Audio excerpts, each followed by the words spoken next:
Now we look at the offensive stats. It's hard to miss Karl Anthony Towns' numbers here.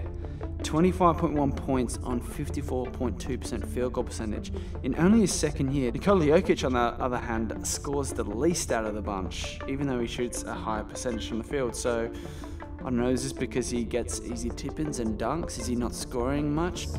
Nikola Jokic can score in almost any way there is possible. He has great footwork and patience to make him a very effective back-to-the-basket post player. If his defender decides to guard him too close, Nikola Jokic then has the ability to take his man off the dribble, getting past him with ease and with the poise of a guard.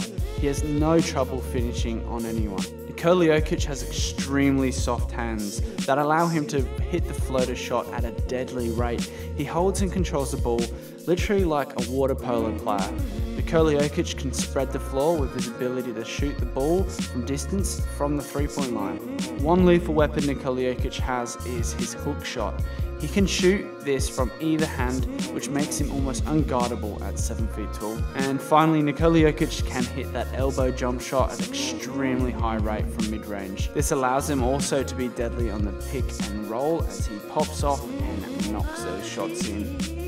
To compare Nikola Jokic's overall offensive effectiveness, we'll go look at the shot charts in comparison with the other unicorns. So first we'll look at short range.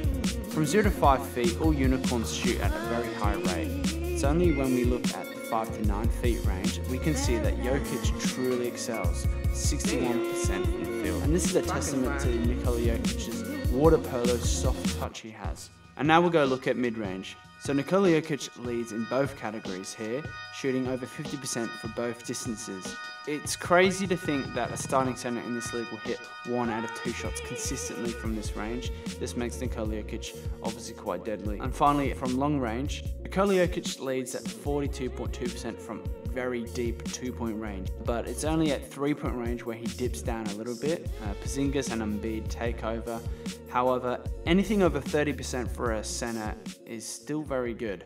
We can now look at a stat called offensive rating, which determines how many points a single player produces per 100 individual offensive possessions. Where points produced includes points from field goals, free throws, assists, and offensive rebounds, and your individual possessions includes every opportunity to score, assist, and takes into account turnovers. Eventually determining how many points is this player likely to score when they try. Now once we compare the offensive ratings of our big men here, we see Jokic leads with 125.6, followed by Karl Anthony Towns. And how does this compare with the rest of the league? You can see Nikola Jokic is 4th in the league with players over 6.10, which is quite amazing. And why stop there when we can look at PER, a great stat developed to rank a player statistically in comparison to the rest of the players in the league, where a score of 15.0 is given to the median player and the rest of the players are ranked based off of this. Nikola Jokic on this metric looks quite impressive, especially when he is found in the top 10 in the league, around players like Isaiah Thomas, LeBron James, Chris Paul, Anthony Davis. He is number 8 with a score of 26.4, truly incredible. And if you're not convinced by this, well, why don't we have a look at Jokic compared to sophomore Hall of Fame legends Tim Duncan and Hakeem Olajuwon. Tim Duncan and Hakeem Olajuwon are known for being probably the best to ever play their positions at power forward center. At this point in his career, we can see that he has a higher PER score. His true scoring percentage shows that Nikola Jokic was a more effective scorer. Obviously, his assist percentage shows that he is a completely different style player, but a much better passer. And surprisingly, his win shares per 48 is higher than both Tim Duncan and Olajuwon. The other stats show that he is on par, if not better, as a rebounder compared to these players. However, we can see here that he is not on the same defensive pedestal as Olajuwon and Tim Duncan. The knock on Nikola Jokic is his potential as a defensive player. Nikola Jokic is not the athlete that the other players are. He doesn't have that vertical explosiveness to help him be an intimidating shot blocker, and he lacks the lateral quickness to help him stay in front of his man consistently. An interesting stat we can look at is defensive field goal percentage, which works out the field goal percentage of a player's opponent when they contest shots. But as we can see in the second column here, his opponents are hitting at a much higher rate compared to the other 3 bigs. He's also getting a lot less blocks, which is a testament to Nikola Jokic's lack of athletic ability.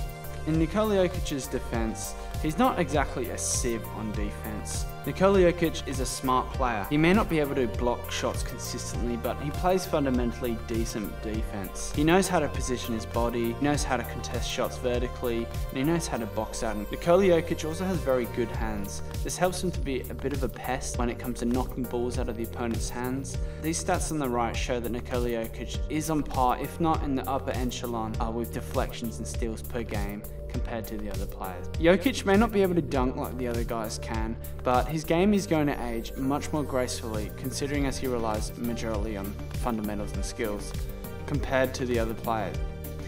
The league has changed and the players within it have changed dramatically. We are definitely blessed with this new breed of big men. I've argued that Nikola Jokic has the potential to be the greatest of them all.